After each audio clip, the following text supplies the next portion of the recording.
Serial वसुधा के आने वाले ट्रैक में जिस तूफान की शुरुआत हुई है, अब वह सीधा पूरे चौहान हाउस पर गिरने वाला है। जहां कुछ पल पहले तक सबको लग रहा था कि करणवीर और विधि जैसी पागल, खतरनाक जोड़ी की कहानी आखिरकार खत्म हो चुकी है, वहीं अब कहानी एक ऐसा मोड़ लेने वाली है जिसकी उम्मीद दर्शकों ने भी नहीं की थी। करणवीर का चैप्टर बंद हो चुका है, पुलिस उसे घसीटकर ले जा चुकी है, विधि भी गिरफ्तार हो चुकी है और सबको लगा था कि अब तो चौहान परिवार में शांति लौट आएगी। पर वसुधा में शांति का मतलब ही है नई आंधी का इंतजार। इसी बीच सबसे बड़ा विस्फोट होने जा रहा है चंद्रिका के सामने, वो सच जो इतने समय से छिपाकर रखा गया था। देव और वसुधा की असल शादी का सच।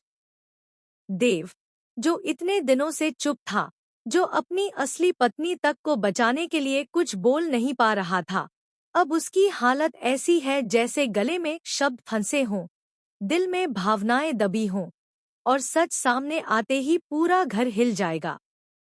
देव के चुप रहने से चंद्रिका को लग रहा है कि अब तो देव और नंदिनी की शादी को आगे बढ़ा देना चाहिए, क्योंकि करणवीर का भूत उनके सिर से उतर चुका है।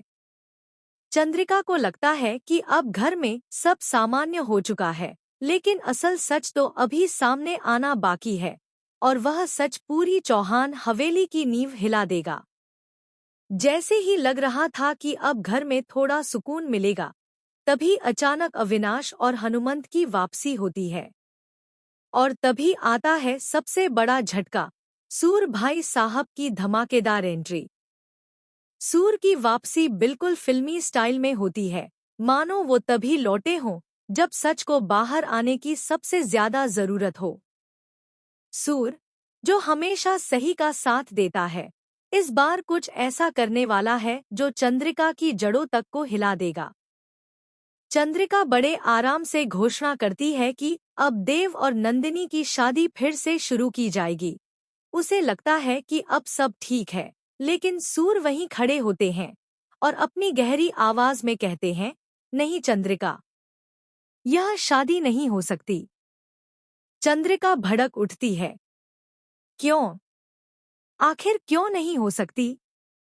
करणवीर का मामला खत्म हो चुका है, अब कौन सी रुकावट है? और तभी सूर एक ऐसा सच बताते हैं जिससे चंद्रिका के पैरों तले जमीन खिसक जाती है। वो सच जो देव छिपा रहा था और जिसे दुनिया से छुपाए रखा गया था।